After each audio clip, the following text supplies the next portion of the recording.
예, 안녕하십니까. 여러분들의 백만장자입니다. 사랑합니다. 어느덧 목요일까지 벌써 이제 시간이 이렇게 빨리 가고 있습니다. 목요일입니다. 여러분, 내일만 가면 또 이제 주말이 오고 다음 주 또 수요일 날 선거가 있기 때문에 다음 주도 훌쩍 가고 나면 어느덧 6월 달이 그냥 우리 앞에 확 다가오고 말았습니다, 여러분.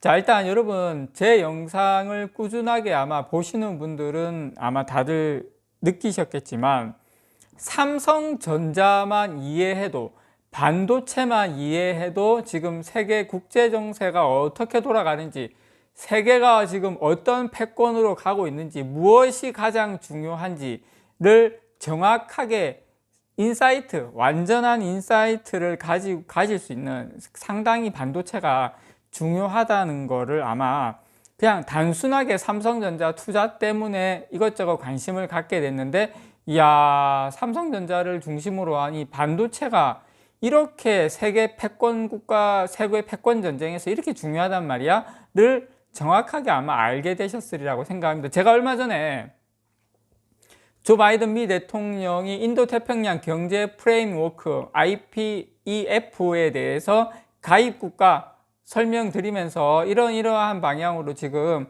가입 국가가 많이 늘어나고 있고 우리나라도 이제 포함이 돼서 앞으로 좋을 것 같습니다. 이 정도까지만 말씀을 드렸어요. 정확하게 이렇게 되면 반도체 동맹국으로서의 삼성전자가 어떻게 되는지에 대해서 삼성전자 가지고 있는 뭡니까? 생산에 대한 강점, 그렇지만 장비와 소재 부품에 대한 약점을 정확하게 어떻게 극복해 나가는지. 우리하고 비슷한 게 대만이에요.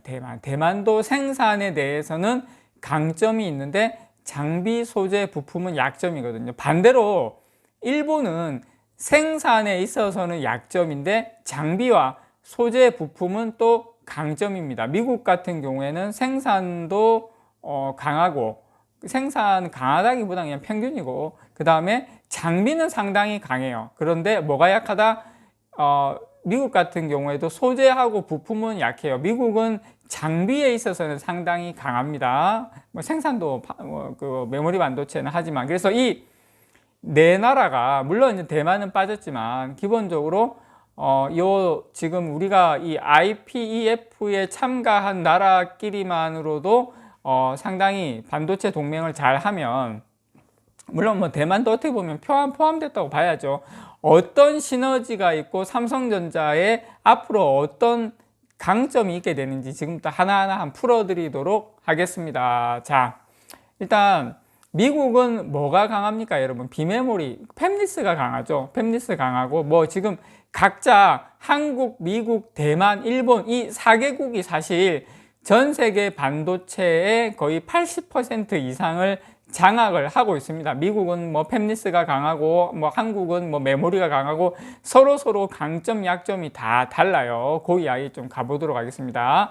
자, 미국 같은 경우에는 시스템 반도체 칩 설계와 메모리 생산 분야에서 고른 강점을 가지고 있죠. 매출 기준으로 세계 1위 자리를 차지하고 있지만, 여기서 파운드리, 그 다음에 소재, 부품, 후공정 분야가 약해요. 상당히 약한데, 한국도 메모리 생산을 강점으로 반도체 강국 수식어를 달고는 있지만, 반도체 설계 분야에서 세계를 무대로 활동하는 대기업이 하나도 없어요. 뭐 사실 중소기업도 없다고 봐야 되는데, 그리고 소재, 부품, 장비, 후공정 모두 약점으로 꼽힙니다. 일본 같은 경우에는 소재, 부품, 장비의 강점이 뚜렷하지만 디램이라든지 파운드리 등 이런 반도체 생산 능력이 취약해요. 그래서 제가 이 말씀을 드리는 이유는 뭐냐면, 미국 주도로 하고 있는 이 IPEF의 참여국 간의 반도체 동맹이 강화가 되면 초기에는 한국하고 미국하고 일본이 강점을 보이고 있는 이 반도체 분야에서 고객사 간 이 신뢰와 협력이 더 강화돼 가지고 강점을 더 키울 수 있는 분위기를 저는 만들 수 있다, 이렇게 생각합니다. 한국의 경우 반도체 생산을 맡고 있는 삼성전자하고 예를 들어서 칩 설계를 하는 퀄컴 간 협력이 강화되고, 또 이번 투자를 계기로 2030년까지 삼성전자가 메모리 반도체뿐만 아니라 파운드리를 포함한 시스템 반도체 분야에서도 세계 정상에 오르겠다는 시스템 반도체 2030 비전에 또한 속도를 낼 수도 있다고 생각합니다. 그리고 이 IPEF의 참여국 간의 반도체 동맹으로 서로 약점을 보완할 수 있는 길이 열린다. 여러분 2019년도 기억하십니까? 일본이 반도체 소재 수출 규제로 우리나라에 큰 타격을 입히려고 했죠. 그래서 이번 IPEF의 어떤 만약에 한국하고 미국하고 일본이 다 이제 참여국으로 되어 있는데 이 IPEF 참여국이라는 명분으로 더 이상 일본은 우리나라에게 소재 부품 장비 가지고 무기를 쓸 수가 없다.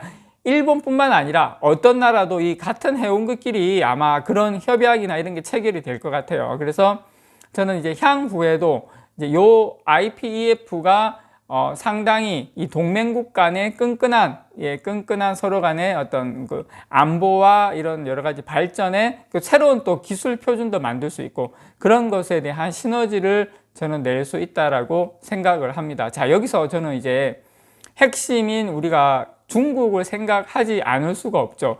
이 동맹을 통한 이러한 작업들은 세계 최대 전기전자 제품 시장 입지를 내세워서 반도체 굴기를 꾀하고 있는 중국을 견제하는데 저는 효과를 상당히 낼 수 있다라고 생각을 합니다. 중국 같은 경우에는 정부의 정책, 그다음에 자금 지원 이런 것을 등에 업고 지금 최근에 낸드 플래시도 생산하고 있고 그다음에 이제 파운드리 부문에서도 조금씩 두각을 나타내고 있죠. 하지만 아직 반도체 공정 전반에 부족한 부분이 많아가지고 사실상 자체적으로는 어떤 우리가 알고 있는 미국, 그다음에 일본, 대만, 우리나라를 또 포함해서 이런 협력 없이는 본인 스스로 자립하기에는 아직까지 성장하는데 분명하게 한계가 있어 보입니다. 그래서 이번 IPEF의 동맹은 이 반도체 시장을 지배하고 있는 한국하고 미국하고 일본과의 협력이